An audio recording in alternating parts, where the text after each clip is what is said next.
Ready? Start. There was an unwritten law among the Porbandar Memons living in South Africa that death should be preferred to bankruptcy. It was impossible for Thiab Seth to pay down the whole sum of about 37,000 and cost. He meant to pay not a pie less than the amount, and he did not want to be declared bankrupt. So there was only one way. Dada Abdullah should allow him to pay in moderate installments. He was equal to the occasion and granted Thiab Seth installments spread over a very long period. It was more difficult for me to secure the concession of payment by installments than to get the parties to agree to arbitration. But both were happy over the result and both rose in the public estimation. My joy was boundless. I had learnt the practice of law. I had learnt to find out the better side of human nature and to enter men's hearts. I realized that the true function of a lawyer was to unite parties driven as under.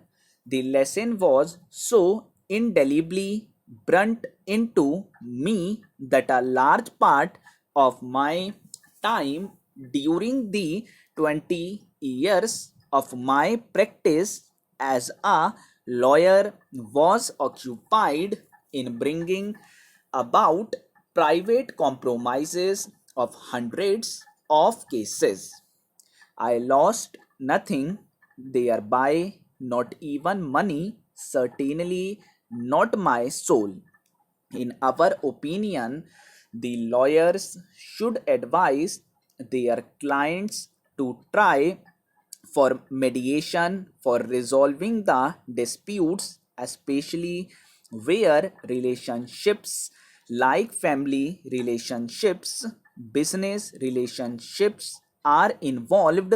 Otherwise, the litigation drags on for years and decades, often ruining both the parties. Hence, the lawyers as well as litigants should follow Mahatma Gandhi's advice in the matter and try for arbitration or mediation. This is also the purpose of Section 89 of the Code of Civil Procedure. Let the matter be referred to the Bangalore Mediation Center. The parties are directed to appear before the Bangalore Mediation Center on 21st February 2014.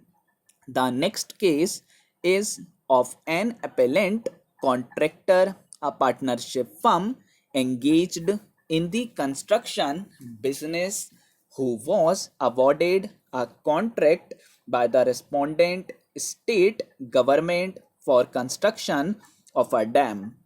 During the execution of the said work, the executive engineer in charge of the project made certain additions, alterations, and variations in respect of certain items of work and directed the appellant to carry out the same also. The appellant filed a consolidated statement of claims for the additional works.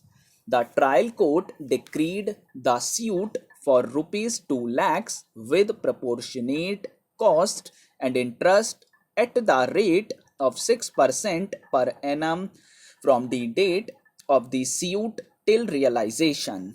However, the division bench of the High Court allowed the appeal of the employer state government and dismissed the suit mainly on the ground that the plaintiff contractor had accepted the amount as per final bill under protest without disclosing any real grievance on merits, and it amounted to accepting the final bill without any valid objection and grievance.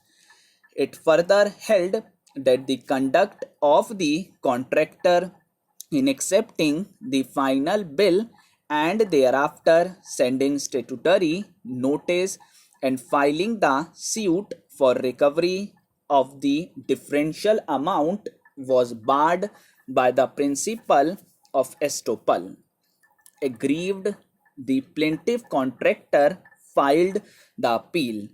Allowing the appeal, the court held that from various decisions of this court, the following principles emerge: merely because the contractor has issued no due certificate. If there is acceptable claim, the court cannot reject the same on the ground of issuance of no due certificate, in as much as it is common that unless a discharge certificate is given in advance by the contractor, payment of bills are generally delayed.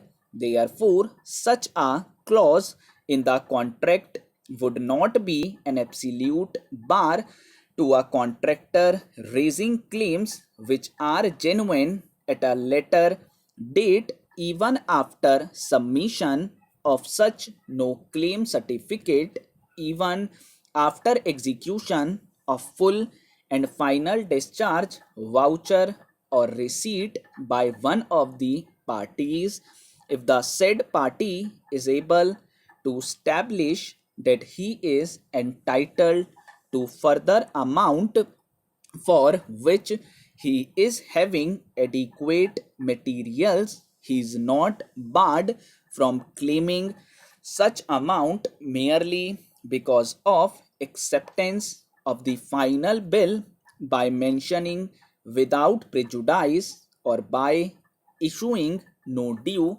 certificate. In the instant case, it is true that when the final bill was submitted, the plaintiff had accepted the amount as mentioned in the final bill but under protest. It is also the specific claim of the plaintiff that on the direction of the department it had performed additional work and therefore was entitled to additional amount or damages as per the terms of agreement. Merely because the plaintiff had accepted the final bill, it cannot be deprived of its right to claim damages if it had incurred additional amount and is able to prove the same by acceptable materials.